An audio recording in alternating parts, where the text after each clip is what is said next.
നമസ്കാരം. ഇന്ന് നമുക്ക് ഇഫക്റ്റീവ് കമ്മ്യൂണിക്കേഷൻ എന്ന വിഷയത്തെക്കുറിച്ച് സംസാരിക്കാം. നമ്മൾ ഓരോരുത്തരും ജീവിതത്തിൽ നിരന്തരം ആശയവിനിമയങ്ങളിൽ ഏർപ്പെടുന്നവരാണ്. അതുകൊണ്ട് തന്നെ കമ്മ്യൂണിക്കേഷൻ എന്ന വാക്കിൻ്റെ അർത്ഥം നമുക്ക് എല്ലാവർക്കും സുപരിചിതമായിരിക്കും.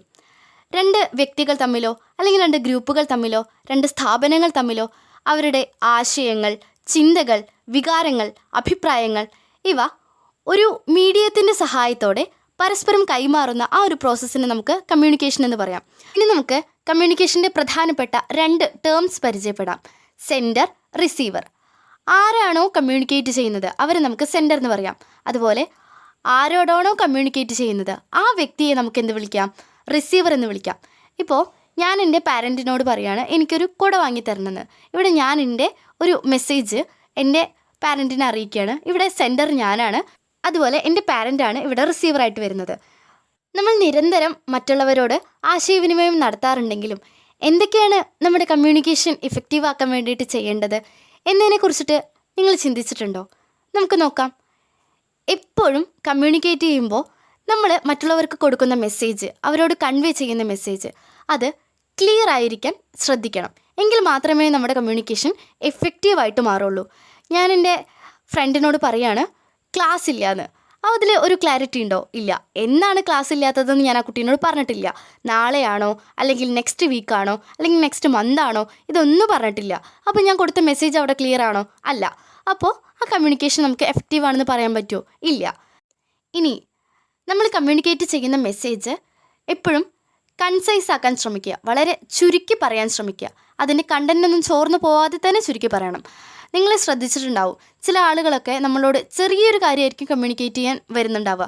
പക്ഷെ അവരത് പറഞ്ഞ് ആ ഒരു വലിയ കാര്യമായിട്ടുണ്ടാവും. മാത്രമല്ല കുറേ ടൈം നമുക്ക് പോവും. പക്ഷെ നമുക്കതിൽ നിന്ന് കിട്ടിയ കണ്ടൻറ്റ് എത്രയായിരിക്കും? വളരെ കുറച്ചായിരിക്കും.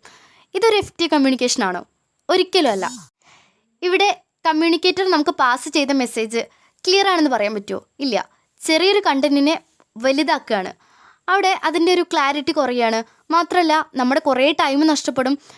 പിന്നെ നമുക്ക് ഫീഡ്ബാക്ക് കൃത്യമായിട്ട് കൊടുക്കാൻ പറ്റണമെന്നില്ല.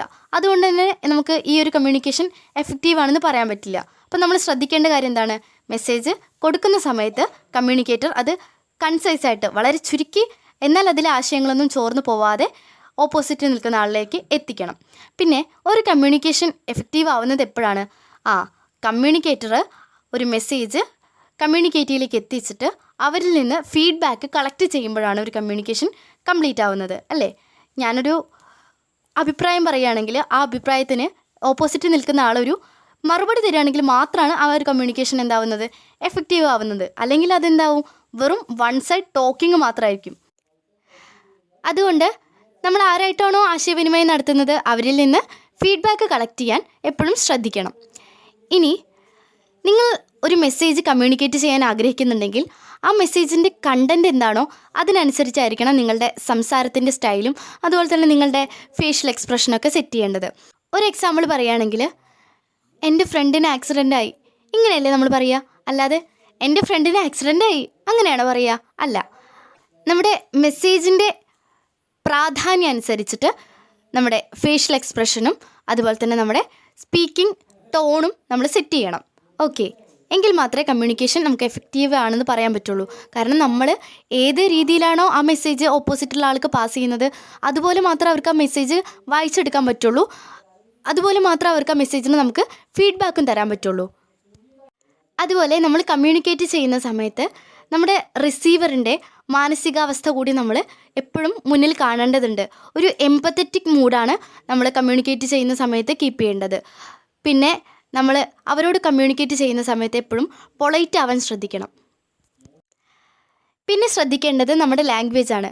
നമ്മളൊരു ഫോർമൽ കമ്മ്യൂണിക്കേഷനാണ് നടത്തുന്നതെങ്കിൽ അവിടെ നമുക്ക് നമ്മുടെ മെസ്സേജുകളൊക്കെ ശൈലികളിലൂടെയോ അല്ലെങ്കിൽ മറ്റ് പ്രയോഗങ്ങളിലൂടെയൊക്കെ അവതരിപ്പിക്കാം. നല്ല ഹയർ ലെവൽ ലാംഗ്വേജ് ഉപയോഗിക്കാം, വേറെ പ്രശ്നമൊന്നുമില്ല. അതുപോലെ തന്നെ ഫോറിൻ വേർഡ്സൊക്കെ ഉപയോഗിക്കാം. പക്ഷേ അതേസമയം നമ്മളൊരു ഇൻഫോർമൽ കമ്മ്യൂണിക്കേഷനാണ് നടത്തുന്നതെങ്കിൽ, ഇപ്പോൾ നമ്മുടെ പാരൻസിനോടൊക്കെയാണ് സംസാരിക്കുന്നതെങ്കിൽ നമുക്ക് അതിനൊന്നും ആവശ്യമില്ല. നമുക്ക് സിമ്പിൾ ലാംഗ്വേജിൽ മാത്രമേ കമ്മ്യൂണിക്കേറ്റ് ചെയ്യാൻ പറ്റുക. കാരണം എന്താ വെച്ചാൽ അവർക്ക് മനസ്സിലാവുന്ന ഭാഷ ഏതാണോ അതിനനുസരിച്ചാണ് നമ്മൾ കമ്മ്യൂണിക്കേറ്റ് ചെയ്യേണ്ടത്. ഇതൊക്കെയാണ് എഫക്റ്റീവ് കമ്മ്യൂണിക്കേഷൻ നടത്തുന്നതിന് വേണ്ടിയിട്ട് നമ്മൾ ശ്രദ്ധിക്കേണ്ട കാര്യങ്ങൾ. താങ്ക്